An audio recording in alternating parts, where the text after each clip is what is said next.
Welcome. Today we're going to be talking about giving.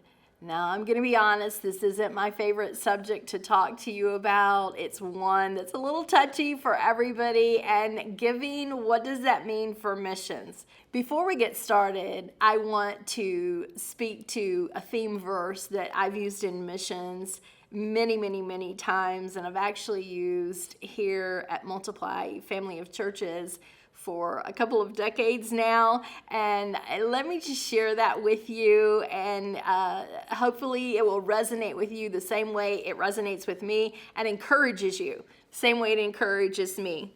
That is from Isaiah 49, verse 6. I will make you a light to the Gentiles. And if we interpret that Gentiles can mean nations as well. So let's change it up a little bit. I have made you a light to the nations.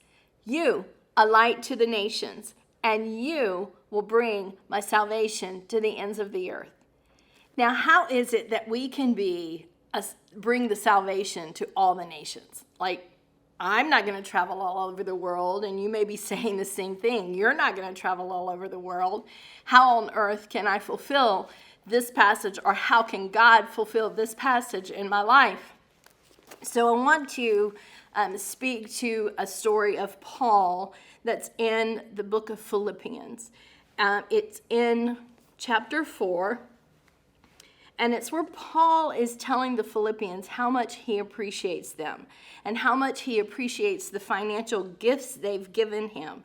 He stayed in touch with them quite frequently, and they knew his needs. And sometimes when he didn't even need anything, they were still sending him all sorts of gifts, all sorts of financial gifts. And he comes to them at the very end of this, and he said, I don't say all of these good things about you because I want a gift from you.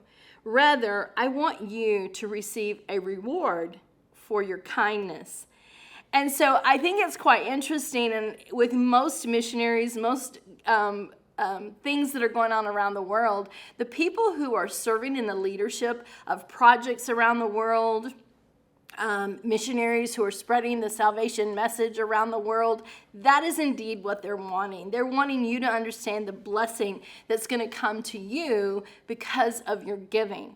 And I've had people tell me before, well, Gwen, I don't have enough money to support a missionary. I don't have enough money to make a huge commitment to missions, and I don't have enough money to do that on a regular basis. And so I remember a conversation specifically with someone where they were saying this to me, and I'm like, so do you have $10 a month? Do you have $20 a month? I don't think that they're looking for huge amounts of money, but your money combined with my money, combined with someone else's money, can do great things for the kingdom of God. I believe what Paul is saying in the passages that we've read from Philippians, that it's not the amount of the gift that you're giving. The fact that we're just giving is such a blessing to them, to the missionary, to the project leaders, to the missions team. It's such a blessing to them.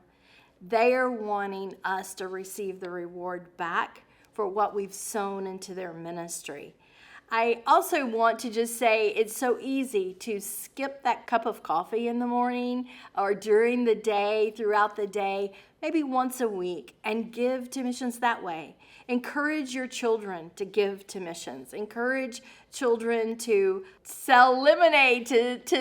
I have one student who made jewelry and sold jewelry to make money for missions. There's just so many creative ways. God has given us the ability to be creative because he's a creative God.